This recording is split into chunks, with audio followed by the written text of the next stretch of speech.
Hi, I'm Henry. Hi, Andrea. Nice to meet you. Hi, I'm Amanda. Alika, how are you? I'm good. Hey Alex, I'm Doug. Nice to meet you. I'm a graphic designer and I work for a nonprofit. I have a little baby boy who's almost a year old. I have 2 children and they're not babies. I have a 15-year-old daughter and a 17-year-old son. I have a brother and a sister that I'm very close with, and my mother and father are still together.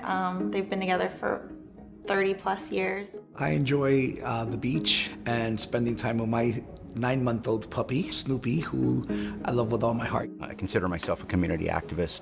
I work with people with addiction issues, people that are homeless. What I really like to do is draw comic books. I've been doing it since I was in middle school. My diagnosis is schizoaffective disorder, bipolar type. Borderline personality disorder. Bipolar disorder. My diagnosis is major depressive disorder. I think I tell my story so I don't forget where I've been. I want to be able to dispel those myths that's out there about mental health conditions. Yeah. I'm an actual person and I have a voice and I have a story to share. I started having symptoms of depression and who am I existential questions since I was 15. And I used to say to myself, I'm having my midlife crisis at 15 years old. There was about a 3-year period in my life where everything I did and said was sort of a product of the world of delusions that I was living in. I would call out of work for days on end. I didn't eat. I slept all the time. For quite some time, I didn't even recognize my symptoms because hypomania can look organized to me. So I can get a lot done in a very little bit of time. It didn't become a problem until they noticed that I wasn't sleeping for days on end. I hallucinated every single day, and then the anxiety sort of builds and builds and builds until it becomes kind of like a paranoia where, everything is sort of out to get you.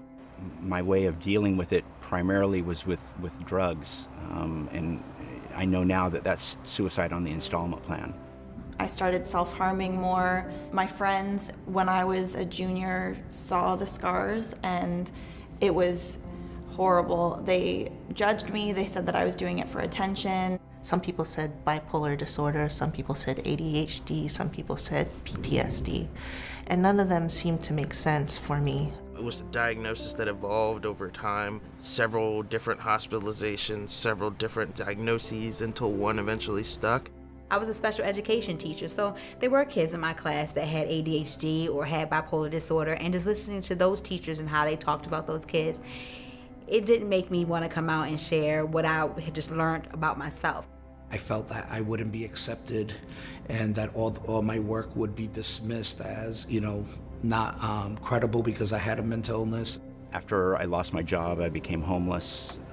I committed minor crimes to feed my drug habit, lived on the streets, and finally, eventually was arrested and sent to state prison. That's the big turning point for me.